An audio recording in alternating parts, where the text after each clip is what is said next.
दोस्तों, मिर्जापुर सीजन 3 में कालीन भैया ने शरद को क्यों मारा? साथ ही गोलू और गुड्डू के हाथ में अब कोई पावर नहीं है, तो अब वो क्या करेंगे? और इन्हीं के साथ साथ बात करेंगे पोस्ट क्रेडिट सीन की कि बिना को मकबूल की जरूरत क्यों पड़ गई और सीजन 4 में क्या क्या होने वाला है, आइए जानते हैं। दोस्तों, मिर्जापुर सीजन 2 में 3 लोगों पर अटैक हुए थे। पहला बाबूजी के ऊपर, जो बिना और मकबूल के थ्रू हुआ था। फिर मुन्ना और कालीन भैया के ऊपर अटैक हुआ था, जो किया गया था गोलू और गुड्डू के थ्रू। यहाँ पर मुन्ना तो मारा गया था, परंतु कालीन को शरद ले गया, क्योंकि उसे पता था कि बिना कालीन भैया के मिर्जापुर की गद्दी को हथियाना बहुत ही ज्यादा मुश्किल होगा।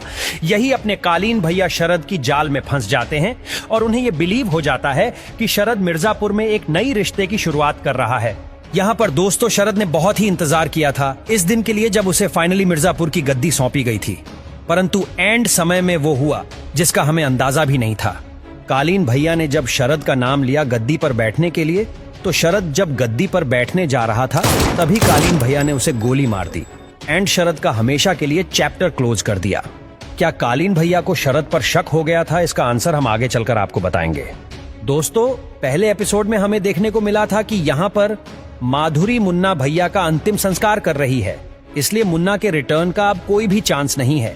सीजन 2 के एंडिंग में हमने देखा था कि गुड्डू गद्दी पर बैठ चुका है और इसकी खबर पूरे पूर्वांचल में है, पर यहाँ प्रॉब्लम ये थी कि बाकी के बाहुबली इसके खिलाफ थे। और फाइनली इस सीजन में हमें पता चल जाता है कि यहाँ पर बचा कौन था, बड़े या फिर छोटे।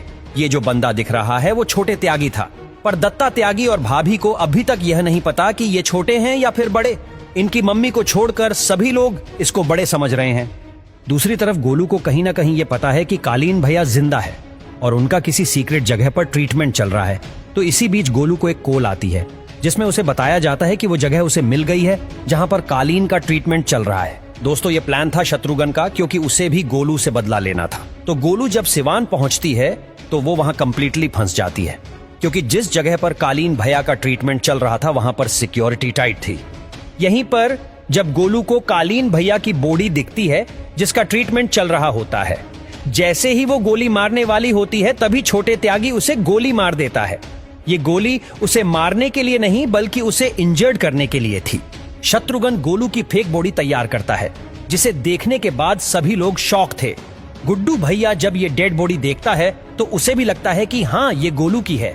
इसे देखकर गुड्डू भी आउट ऑफ कंट्रोल हो जाता है।